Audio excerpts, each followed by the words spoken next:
Lecture 10 6 महीने। आयुषी उन लोगों में से थी जो प्रतीक और सात्विक से पहले से ही अनाथ आश्रम में रहा करती थी। वह दोनों से 3 साल बड़ी थी और काफी दयालु हुआ करती थी। जब वह 18 साल की थी तब अनाथ आश्रम के रिनोवेशन में आए लोगों ने उसका चर्च के अंदर रेप कर दिया था और वहां से भाग गए थे। उस दिन गॉड के सामने ये कुकर्म किया गया था, लेकिन कोई भी कुछ नहीं कर पाया था। वे सारे लोग भाग गए थे। पुलिस भी बस नाटक करती रही लेकिन उन्हें ढूंढ नहीं पाई। आयुषी ने हॉस्पिटल से कूदकर सुसाइड कर लिया था। यह एक ऐसा हादसा था जिसने फादर के दिल में एक ऐसा घाव दे दिया था जो चाहे कुछ भी क्यों न हो जाए लेकिन भरने वाला नहीं था। प्रतीक ने उस दिन पहली बार इंसानों की हैवानियत देखी थी। उस दिन से ही प्रतीक समझ गया था कि आगे ये बेरहम दुनिया उसे काफी ज्यादा मजबूर कर देगी कुछ ऐसा कदम उठाने के लिए जो वह आज तक कभी सपने में भी नहीं सोच सकता था। आखिरकार आज सात्विक के मौत और पुलिस स्टेशन में हुए चीजों को देखने के बाद प्रतीक समझ गया था कि वह दिन आ गया है जब वह अपने उस कदम को उठाए जो उसे काफी पहले उठा लेना चाहिए था। प्रतीक सोच में पड़े हुए फादर से कहता है, अब आप बताइए फादर, क्या आप चाहते हैं कि ऐसा ही हम सबके साथ होता रहे? ये लोग हम अनाथों को इंसान नहीं समझते हैं। आप ही बताइए, अगर कानून हमारी मदद नहीं करेगा तो हमें खुद ही हमारी मदद करनी पड़ेगी। प्रतीक एक लंबी सांस लेते हुए कहता है, या फिर आप चाहते हैं कि हर कोई आयुषी की तरह अपनी जान देता रहे? फादर कहते हैं, तुम सही हो प्रतीक, बिल्कुल सही हो। तुम्हें जो सही लगे वह करो, लेकिन आज से पूरे 6 महीने के बाद। प्रतीक कहता है, ऐसा क्यों फादर? फादर प्रतीक के कंधे पर हाथ रखते हुए कहते हैं, मैं ऐसा चाहता हूँ कि एक क्रिमिनल बनने से पहले तुम 6 महीने तक सात्विक की आत्मा के शांति के लिए कुछ मत करो। जैसे तुम जीते थे वैसे जियो, सात्विक के लिए। उसके बाद तुम पूरी तरह से आजाद होगे। प्रतीक फादर को अपना भगवान मानता था, इसलिए वो उनके बातों को टाल नहीं सकता था। प्रतीक कहता है, आप चिंता मत कीजिए फादर, अगले 6 महीने तक मैं किसी के ऊपर हाथ तक नहीं उठाऊंगा, लेकिन उसके बाद मैं एक एक का हिसाब करूंगा। जिस दिन 6 महीने पूरे होंगे उसी दिन मैं अपने भाई जैसे दोस्त सात्विक के कब्र पर वापस आऊंगा। प्रतीक वहां से जाते हुए कहता है, आपके नाम को कभी मैं खराब नहीं होने दूंगा। कभी भी किसी को पता नहीं चलेगा कि आपको मेरे बारे में पता था कि मैं ऐसा कुछ करने वाला हूँ। फादर कहते हैं, प्रतीक मेरे बच्चे, अपना ख्याल रखना। शायद जब हम आखिरी बार मिले तो तुम वह मासूम प्रतीक न रहो जिसका दिल काफी नाजुक था। प्रतीक पीछे मुड़कर एक बार देखता है और वहां से निकल जाता है। फादर समझ गए थे कि उन्होंने प्रतीक एंथनी नाम के एक ऐसे राक्षस को बाहर छोड़ दिया है जो 6 महीने के बाद एक ऐसा तूफान लाएगा जिससे पूरा मुंबई दहल जाएगा। फादर गॉड से प्रार्थना करते हुए कहते हैं, हे गॉड, अपने अपने बच्चे के साथ क्या किया? प्रतीक को आपके ऊपर भरोसा नहीं था, लेकिन वह एक अच्छा और साफ दिल वाला लड़का था। आज यहाँ से जाते वक्त उसकी अच्छाई यहीं रह गई और उसकी नफरत और राक्षस जो हर एक इंसान के अंदर होता है वह बाहर गया है। अपने बच्चों की रक्षा करना। चूंकि फादर के पास रुकने का ज्यादा समय नहीं था, इसलिए वह वहां से वापस अनाथ आश्रम के लिए निकल गए थे। फादर ने प्रतीक को मार्शल आर्ट और अच्छी बातें सिखाई थी। उसमें से अच्छी बातें सात्विक अपने मौत के साथ ले गया था, लेकिन मार्शल आर्ट का अब वह इस्तेमाल होने वाला था जैसे सदियों से नहीं हुआ था। फादर पूरे प्लेन में यही सोचते रहते हैं कि प्रतीक को उन्होंने 6 महीने तक तो रोक दिया, लेकिन उसके बाद प्रतीक क्या करेगा? फादर के अंदर कहीं न कहीं ये चल रहा था कि प्रतीक इन 6 महीनों में बदला भूल जाएगा और फिर से पहले जैसा हो जाएगा। फादर के अंदर बस यह इकलौती उम्मीद बची हुई थी। फादर को यह नहीं पता था कि प्रतीक के पास बस सात्विक ही था जिसे उसने खो दिया था। जब हमारे पास इकलौती चीज रहे और जब हम उसे खो देते हैं तब दिल के अंदर एक ऐसा घाव बन जाता है जो 6 महीने क्या 6 सालों तक भी भरता नहीं है। 6 महीने के बाद, इन 6 महीनों में सिद्धार्थ एक बार फिर से अपने पुराने अवतार में आ गया था। चूंकि अब एक और बैच आ चुका था, इसलिए अब उसका प्रतीक और उसके बैच से ध्यान हटके नए आए लड़कों के ऊपर आ गया था। वह सात्विक की मौत के बाद 2 महीने तक बिल्कुल शांत था, लेकिन अब पूरी तरह से अपने पुराने अवतार में आ गया था। नए आए बच्चों ने जब ये सुना था कि सिद्धार्थ किसी को जान से मारने के बाद भी बिल्कुल सही सलामत है तो सारे लोग खौफ के मारे उससे आंखें भी नहीं मिलाते थे। इन 6 महीनों में सारे लोग सात्विक को भूल चुके थे। सात्विक के जगह पर अब ध्रुव और ऋषि का नया रूममेट आ चुका था जिसका नाम था संकेत। वह छत्तीसगढ़ से आया था और पहले वह बाहर रहा करता था, लेकिन जब वो वापस हॉस्टल लेने आया तो उसे सात्विक को जगह दी गई। प्रतीक को उससे कोई दिक्कत नहीं थी। इतने वक्त में प्रतीक बिल्कुल शांत हो गया था।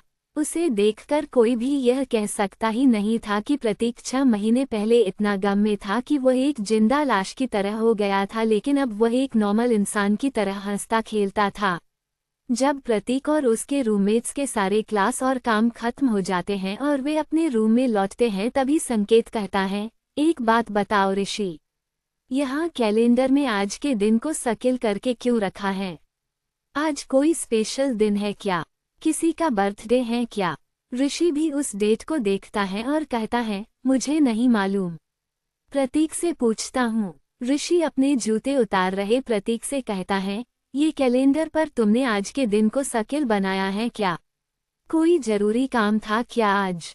प्रतीक कहता है, पता नहीं, लगता है कि खरीदने वाले ने ही पहले से लगाया होगा।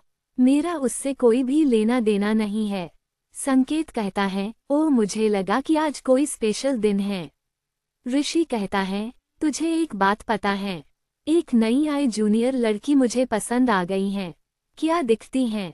मैं तो बता ही नहीं सकता हूँ क्योंकि मेरे अंदर शब्द ही नहीं है उसकी खूबसूरती को बयां करने के लिए। संकेत कहता है, अरे यार, तुमने तो मिलवाया ही नहीं। ऋषि कहता है, अभी मुझे तो मिल लेने दे, उसके बाद तुझे भी मिलवाऊंगा। 4 घंटे तक दोनों ऐसे ही बकवास करते रहते हैं। उसके बाद ऋषि की नज़र प्रतीक के ऊपर पड़ती है जो अपने कपड़े बदलकर वापस जूते पहन रहा था। ऋषि प्रतीक से कहता है, क्या हुआ प्रतीक, इतनी रात को जूते पहन रहे हो? 10 बज रहे हैं, मैं तो सोने जा रहा हूँ और तुम कहीं जा रहे हो क्या? प्रतीक कहता है, हाँ जरा एक काम आ गया है, वहाँ जाना जरूरी है। मैं अपने एक पुराने दोस्त से मिलने वाला हूँ, काफी वक्त हो गया है उससे मिले हुए। उसने मुझे बुलाया है तो जाना पड़ेगा। 4-5 घंटे में आ जाऊंगा मैं। ऋषि कहता है, उस वक्त दरवाजा संकेत खोलेगा। संकेत कहता है, पहले वादा कर कि उस लड़की से तू मुझे मिलवाएगा। ऋषि कहता है, जरूर मिलवाएगा। संकेत हंसते हुए कहता है, तब तो जरूर खोल दूंगा। ये सुनने के बाद प्रतीक वहां से निकल जाता है। जब रात के 12 बजने में 2 मिनट कम रहता है तब कब्रिस्तान में एक इंसान कदम रखता है। हर तरफ सन्नाटे में इंसान के किसी के चलने की आवाज बहुत ही तेजी से आ रही थी। जब हवा भी इस इंसान से टकरा रही थी तो एक अलग ही आवाज निकाल रही थी। वह इंसान एक कब्र के पास आकर रुक जाता है जिसके ऊपर सात्विक लिखा हुआ था। यह कोई और नहीं बल्कि प्रतीक ही था। प्रतीक वक्त देखता है और पूरे 2 मिनट के लिए अपने दोनों हाथों को एक दूसरे से पकड़कर और अपनी आंखें बंद करके मौन धारण करता है, और जब वक्त 12 बजे के बाद का हो जाता है तब प्रतीक की आंखें खुल जाती है। आंखें खुलते ही प्रतीक सबसे पहले सात्विक के कब्र की तरफ देखते हुए कहता है, आज मास्टर के दिए हुए 6 महीने खत्म हो गए हैं। उन्होंने तुम्हारे लिए 6 महीने तक शांत रहने के लिए कहा था। अब मेरे भाई, तेरा ये यार तेरा इंसाफ करेगा। अगर तेरी आत्मा अभी भी यहाँ है तो एक बात समझ ले, तू जल्द ही आज़ाद हो जाएगा मेरे भाई। प्रतीक कब्र के ऊपर फूल रखता है और कहता है, जब कभी भी आज के बाद मैं किसी का इंसाफ करूंगा तो तुमसे मिलने जरूर आऊंगा। हो सकता है कि कभी न भी आऊं, लेकिन किसी को भी मारने से पहले तुझे याद जरूर करूंगा। प्रतीक कब्र से जब बाहर आ रहा था तो उसे ऐसा लगता है जैसे कोई उसके पीछे खड़ा है और उसे देखकर एक राहत भरी मुस्कान दे रहा है। प्रतीक जल्दी से पीछे मुड़ता है लेकिन उसे वहां कोई भी नहीं दिखाई देता है। प्रतीक एक लंबी सांस लेते हुए वहां से निकल जाता है। हॉस्टल के अंदर समीरा, जिसे अब सिंगल रूम अलॉट कर दिया गया था, वह जब सो रही थी तब उसे अपने आसपास किसी के होने का एहसास होता है। अचानक से उसकी नींद खुल जाती है और वह अपने सामने किसी को खड़ा पाती है। अंधेरे के अंदर एक हटे कट्टे आदमी को खड़ा देखकर तो समीरा के मुंह से जोर से चीख निकल जाती है, लेकिन कमरा साउंड प्रूफ था ताकि उसके अंदर रहने वालों को कोई खास दिक्कत न हो।